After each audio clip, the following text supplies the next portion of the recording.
Garowe waxaa ka bilowday olole raashin dubis iyo hilib shiilid oo qayb ka ah taakulada iyo taageerada shacabka ee ciidamada Puntland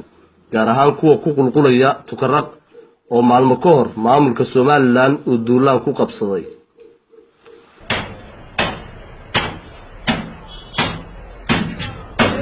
ololahan ma ahan mid ay wado dawladdu waxaa qabanqaabadiisa iska leh dhalinyarada ku nool magaalada Garowe xaafadaha magaalada qaybo kamid ah ayaa laga bilaabay hawlo lagu diyaarinayo cuntooyin fudud oo ciidanka la doonayo in loogu geeyo goobaha ay ku sugan yihiin waxaana barbar socda ololahan ururinta agabyo kale oo la sheegay inay qayb ka yihiin baaqi maamulka gobolka Nugaal iyo madaxweynaha Puntland. dhalinyaro sababshay iskaratay ayaa barnaamijkan keenay kadib waxaan ugu fariistaagay xawayaha dowladda hoose oo hadda garabkayga taagan iyo gudoomiyaha gobolka isaga u mahad celinayno tani waxay muujinaysaa inaan ka jawaabino baaqi madaxweynaha Puntland ka soo yeeray ee ahaa shacabka Puntland ha taageereen ciidankooda iyo baaqi isaguna ku xigaya gudoomiyaha gobolka iyo dhammaan degmada oo dhan ay ku amreen in ciidamada difaaca Puntland la garab istaago ciidamada isna u garab taagnaan jirnay ayaan u garab taaganahay weli waa muqadas maxaa yeelay waa kuwa markasta difaacaya waa kuwa markasta aan ku jirno nabadda barnaamijkan uu socon doonaa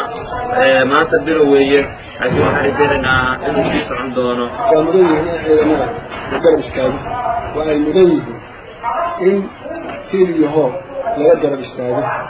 ilaahay idankiisna waxaan rajaynaynaa inay alaaba doortana waa soconayaan dhammaan xaafadaha magaalada iyo guud ahaan degmada Garowe waa ka socdaa gobollada kale iyo degmooyin kale waa ka socdaa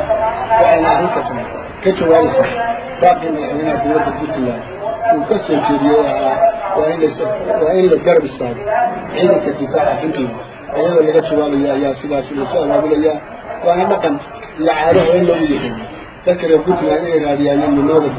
iyo jiritaanka ummadda Soomaaliyeed haddana ay ka midaysan yihiin iska celinta cadow kasta ee gaangaarsada oo gardarro iyo duulaan ku soo qaada inay si dhab uga jawaabaan dhaqan lagu yaqaan bay ahayd wixii layna ku yaqaan ka jawaabaynaa cid aynu haatan innagu gardarro la raadinayna ma jirto ciidan wax u daba xadgudbay ma jirto ciddayna ka soo ku xadgudubtana hadda waxay mudan tahay inayna ka hesho waa wadajirkeena iyo midnimadeena iyo ciideena iyo guryadeena aynu tusno waa waxaana saaran. Puntland Post warar sugan iyo warbixino dheelitiran.